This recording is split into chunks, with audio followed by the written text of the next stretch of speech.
is a software development company located in the heart of downtown Toronto. Konverge has been in business for 25 years. We established ourselves back in 1994, and originally we started out as a website design company.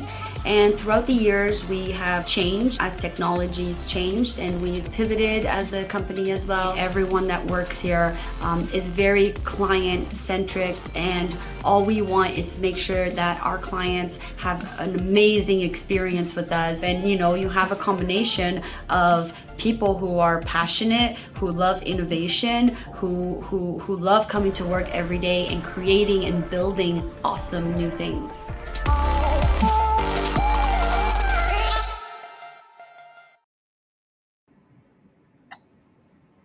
Hello.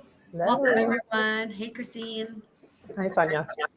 I'm just going to start off. My name is Sonia. I'm the managing director at Konverge, and this Between Two Servers podcast is actually brought to you by Konverge Digital Solutions. And Konverge is a custom software development company located in the heart of downtown Toronto. Not only do we build custom applications for the B2B market, we also work with startups to build tech startups, and we also build our own tech startups that are part of the Konverge group of business. And since we're in technology and we've been doing it for so long, we created this podcast as a way to communicate with others in the industry, talk about new trends and things that are happening, challenges, and just have a candid conversation around technology, products, development, and all of those techie things. So with us today is Christine. She's director of product management, and her job is to, I guess, oversee product development, marketing strategies, product strategies, partnerships, and all of that good stuff. I have a bunch of questions for you, Christine, but I guess before I start, why don't you give me a proper introduction? Sure. So my name is Christine Billinger. I'm the director of product management here at Converge. So this role, oversees the development of our products, from ideation to development to go to market. And so we have two SaaS B2B products right now. So I'll tell you a little bit about what those are. So one of them is called MenuSano. It's a nutrition analysis and recipe costing software, and it's used by the food and beverage industry. So we're looking at food services, food manufacturing, and it allows them to enter in a recipe and to get a nutrition analysis of the recipe, and also download nutrition fact labels, which they can put on products. And like I mentioned, there's also a recipe costing component as well. So that's one of our products. And then the other one, very different, Field Eagle.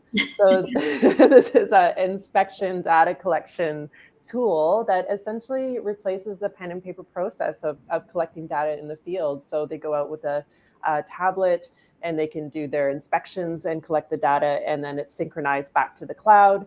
And rather than papers going into a file box, everything is centralized on a digital platform. So I have a bunch of questions, but I'm going to ask additional questions as you start, throwing things at me. So no problem. I'm not going to go into my first question. I'm actually going to do a follow up on what you just said. So, okay. Food and service industry, restaurants, beverage, data collection, out in the field, mining, all that. How do you manage such two completely different products in completely different industries?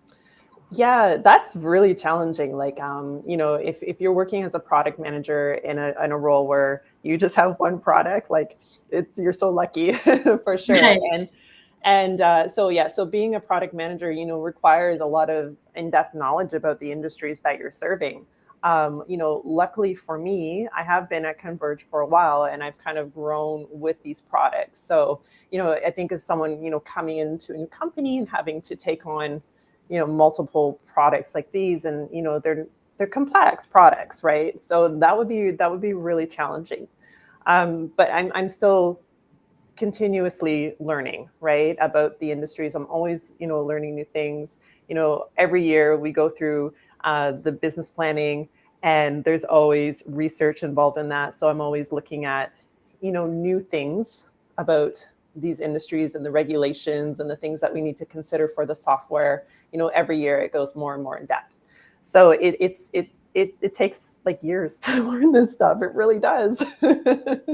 So to that point, I always talk to people, and they're like, oh, I'm hiring new people, and we have to do all this ramp up and training.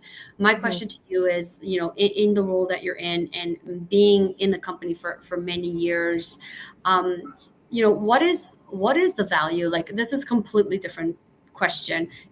What do you think is really the value of for a company and for an individual to actually stay in that company for as long as you do? Because now you have people that stay in a company for a year or two, and in order to get promoted, they'll leave to a higher position that they want, and then they'll stay in that company for 2-3 years and then keep doing the same thing. And that's sort of a pattern that we see a lot these days. But as someone like you who has been in a company for many years and you've been able to grow, do you think that's more beneficial to your role and what you're doing and what you've learned versus going the other route that a lot of people seem to be doing these days? Yeah, there's definitely like some pros and cons to both. I think, being in a company, for a long time, speaks to the company itself. So, I mean, in order for me to stay, I've been, content with my roles and my progression at Converge. So, and having those opportunities to grow and, even to reach a directorship level, you have to be in the company for a while, right? Um, if you're, I know there's a lot of like newer trends where people are job hopping, a lot faster. And I like to think, reflect that maybe just the nature of the job that they got into, right? And they don't like it and they need to leave. Mm-hmm. Versus staying. So it's good to get experience from other companies because you're going to learn new things everywhere you go. Yeah. But I don't think you're not really going to learn much and get a good footing on your job if you only stay for a year. So Yeah. I think what happens is that people aren't really learning their roles as well, like in that short of time. Like you can't make an impact in a year. A year is Right. not very And long.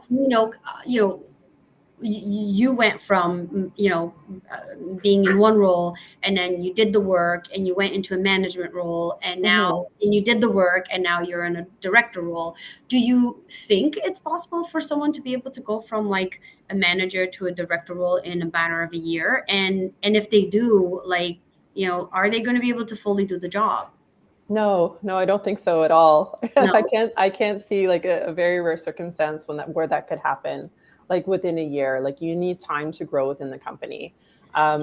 Businesses are increasingly complex, right? So it takes time to learn it.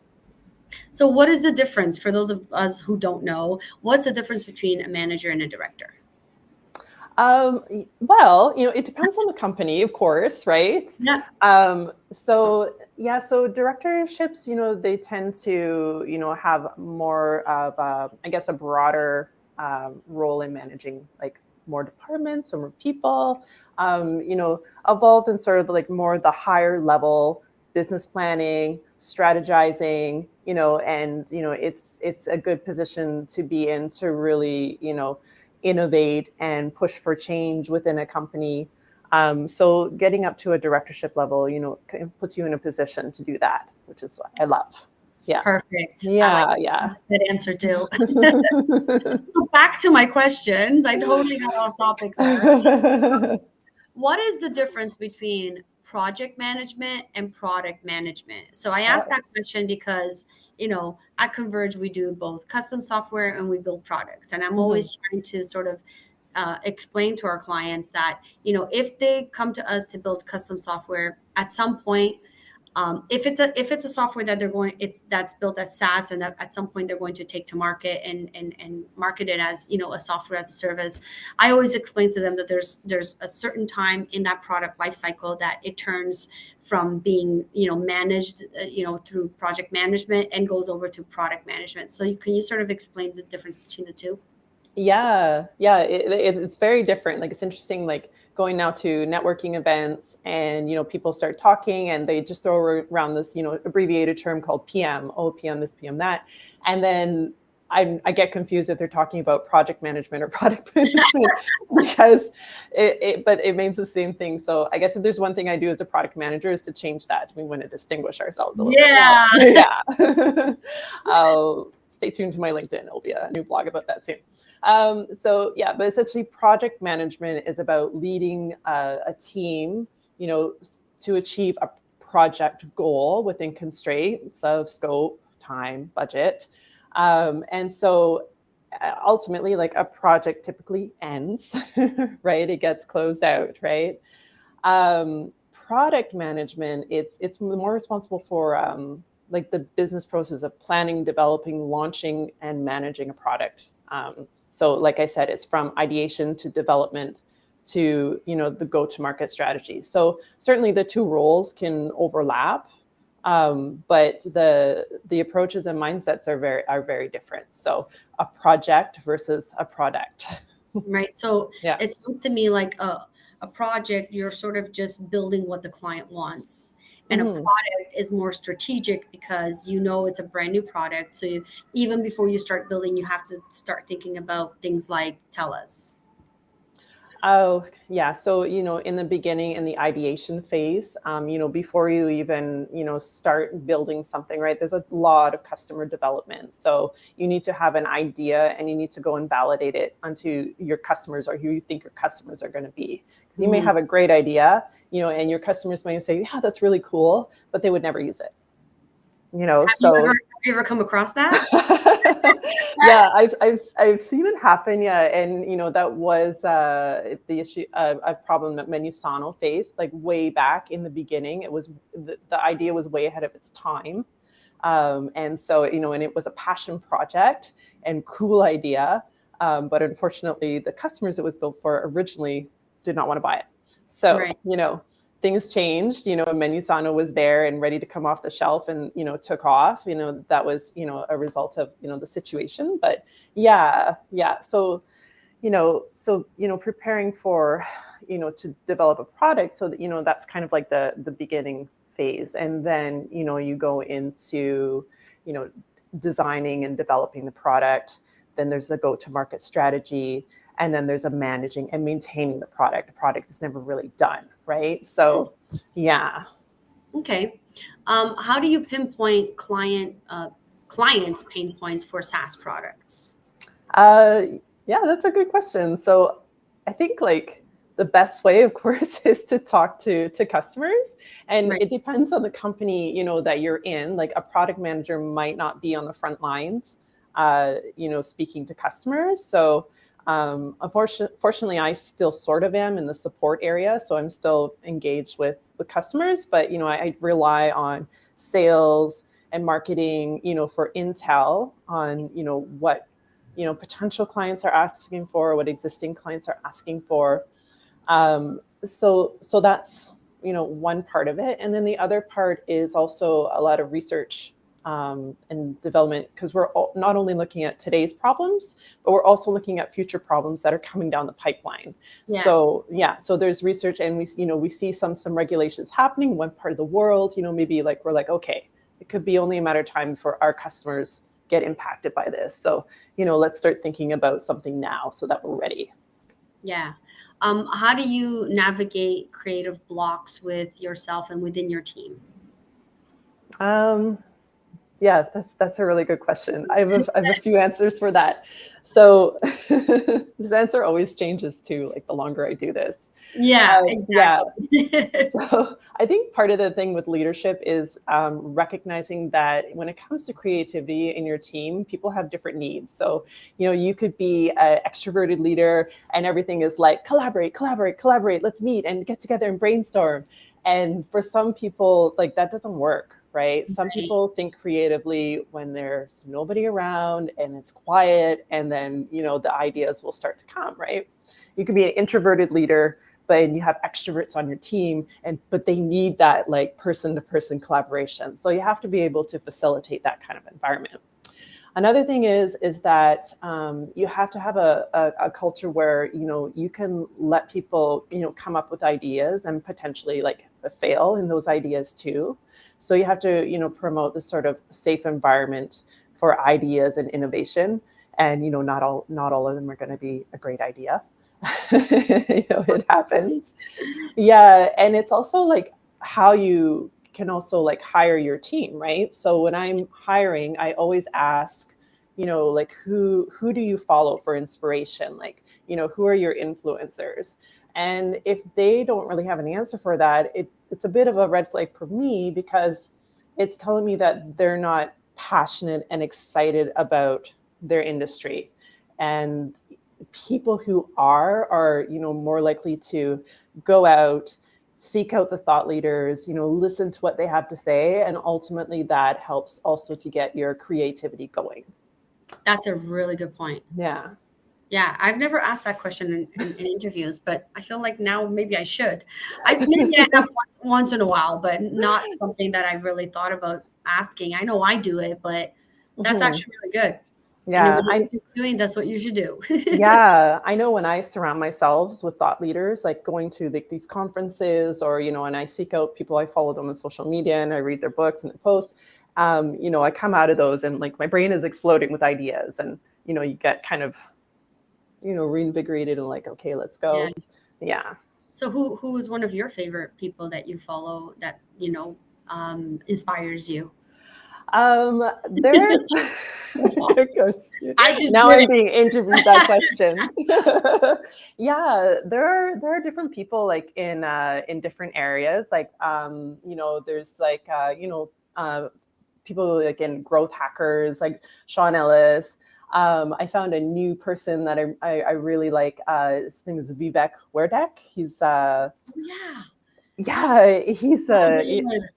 yeah, so he lives in India right now, but he's got like 5 selling best authors, and he's all about talking about the acceleration of technology, and how businesses can leverage that.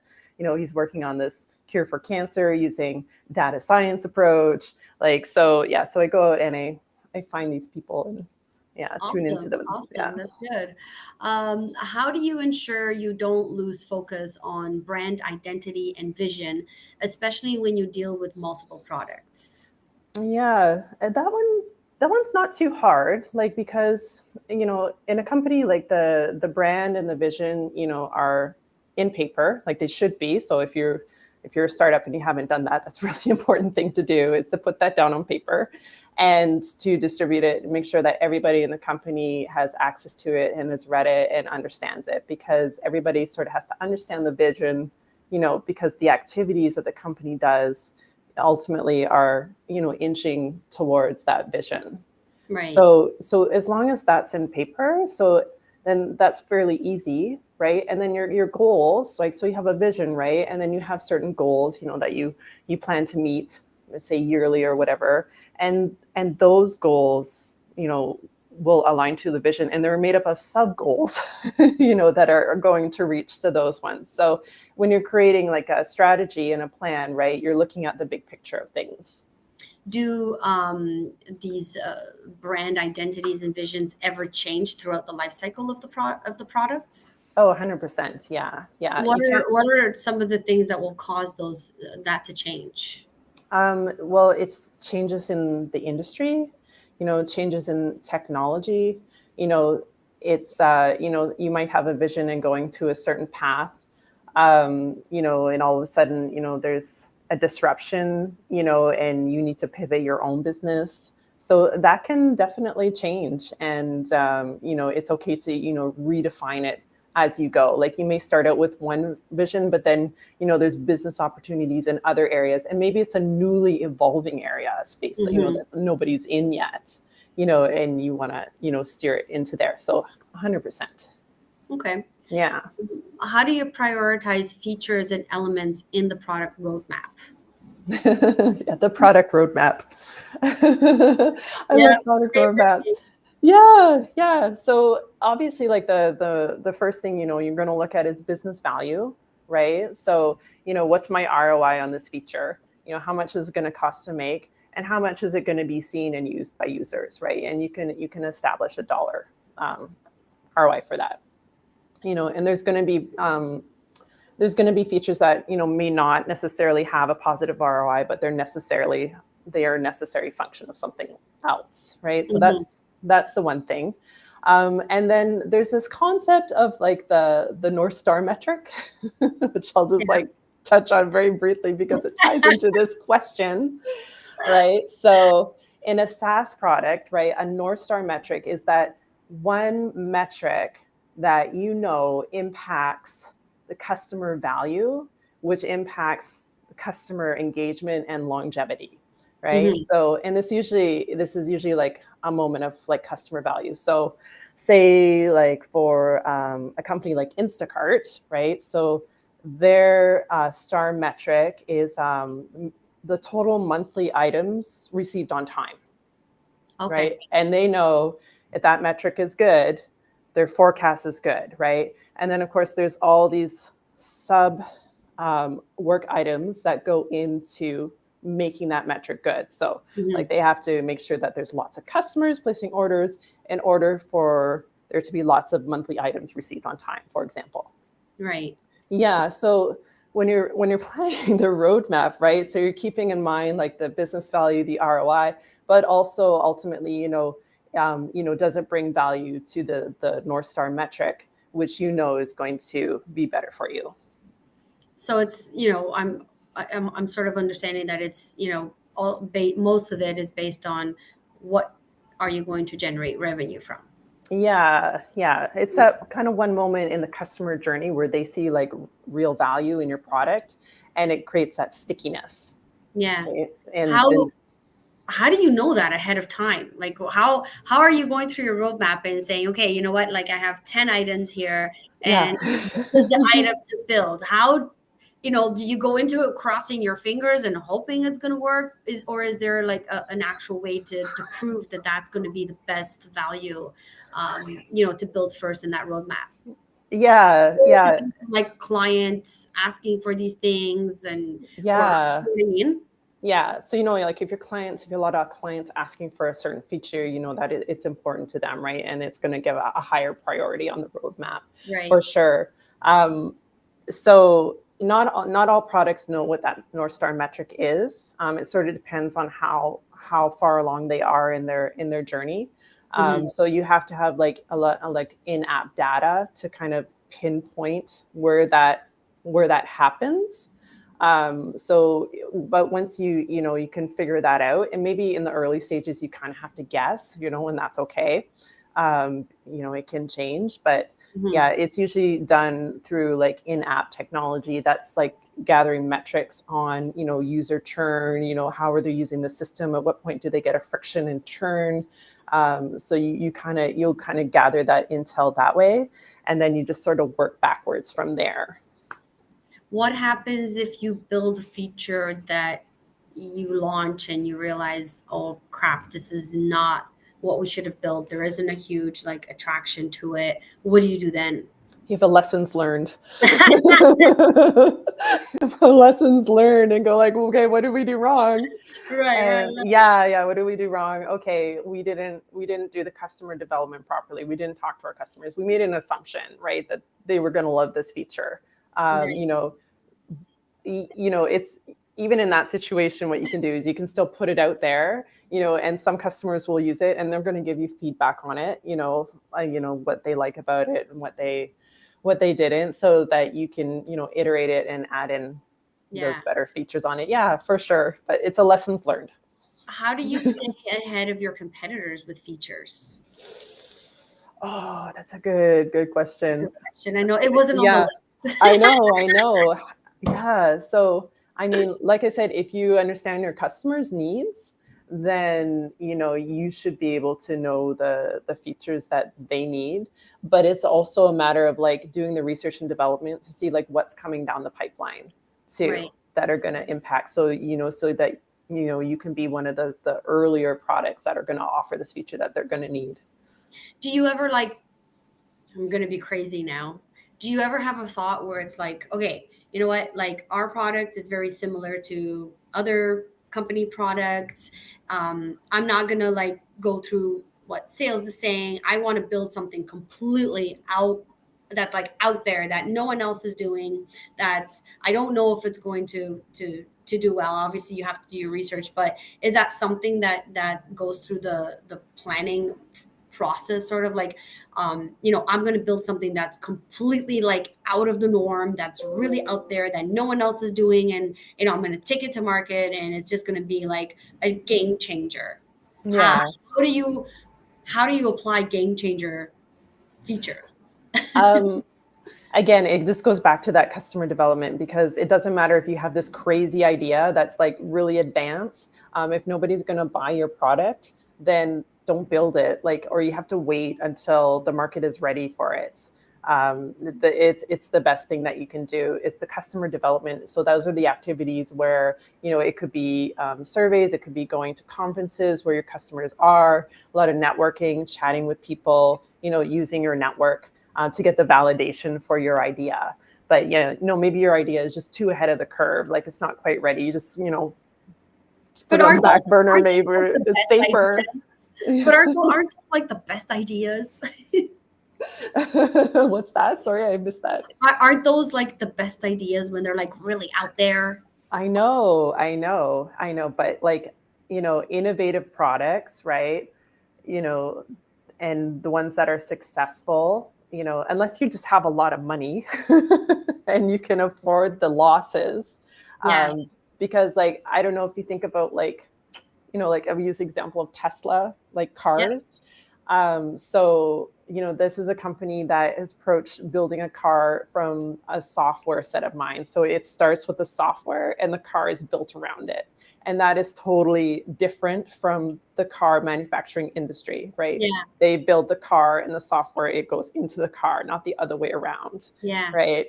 And so it's an innovative product, pretty cool.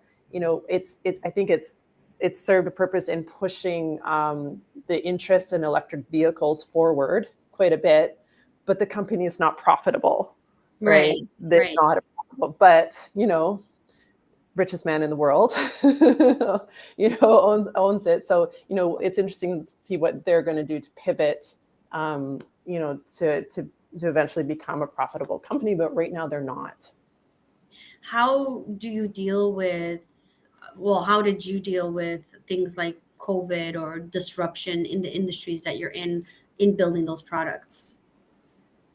COVID and disruption in the industry. So, like if I use the example of our product MenuSano, right, which serves the restaurants. So in that case, COVID was not kind to the restaurant industry. Restaurants are already operate on very thin margins, right? So Mhm. we saw a lot of restaurants close over COVID, and we did lose some customers definitely from our system. It wasn't considered a vital piece for their business. But fortunately, we were able to pivot and attract a lot more of the food manufacturing customers, because we didn't know COVID was going to happen, but we were lucky in the fact that we planned the product to appeal to that segment Mhm. in 2019. So we launched, a much robust nutrition label generation that appealed to food manufacturers. So even though COVID it really affected a segment, we gained traction in another, and now we're seeing the restaurants are starting to bounce back and they're coming back. Yeah. So is that sort of like, does that thought process go into the product roadmap where, obviously you're not thinking about pandemics and now we Mm-hmm. are, but, are Yeah. you thinking ahead of like, this is what we have now, but we might need to pivot to a completely new industry or so forth. Yeah. Does that go into the thought process when building out these features and planning the products normally? Yeah, definitely. Definitely. So yeah, the applications of your product in different markets, you're always sort of continuously like researching like those markets and learning about it. So, maybe there's an application for your software there, and then what does it need in order to meet the demands of that customer? That's always definitely like, you know, in the back of our minds, we're planning, we're thinking ahead. And like I also said, like new legislations that could possibly come into place, where we need to pivot the product in order to meet the customer needs. Okay. Yeah. What's your advice on structuring product organization and product teams? I know, and I did learn this from you. Hire people that are smarter than you. That's definitely That is like my number one thing. definitely, yeah. Great advice. I'm glad you're following it. I'm following it. Yeah. So that's definitely, so yeah. Anybody now who I've hired at Converge is like, oh, Christine thinks I'm smarter than them. Awesome. So yeah, that's definitely, an important thing. And like I mentioned too, hiring people who are, passionate and really into their industry, they're the people that are, going out and, finding these thought leaders and influencers, people who are, also interested in continuous learning. Like I like to, try to hire people that want to grow their own knowledge, right? Mm-hmm. So Converge has this really great opportunity where we will, provide tuition reimbursement on courses that are relevant to their role. So, we want to see people like taking advantage of that and growing. So in terms of like hiring the team members, that's really important. And then in terms of like the team structure, we're kind of a bootstrapping, kind of company. So yeah, so we need to structure and organize the team in a very lean way, and finding like the right skill sets, and to do those jobs that we need to get done. Okay. I mean, Mhm. time went by fast. Time. This was a great chat. Thank you so much for coming on the podcast and talking to us about product management versus project management and everything that it entails. Anyone wants to get in touch with Christine, sure we're gonna share all of her information, her LinkedIn, and we'll set up a couple more of these so we can go further in depth into some of these strategies and how other startups can sort of start thinking about things ahead of time before they, obviously they have to fail at some point in order to learn. You said let's learn, but minimize the amount of risk that they're going to have to encounter in the future. So we'll have lots more chats. Thank you for coming on and sharing your knowledge. And My pleasure. yeah, thanks. All right, thanks, Sonia. Alrighty.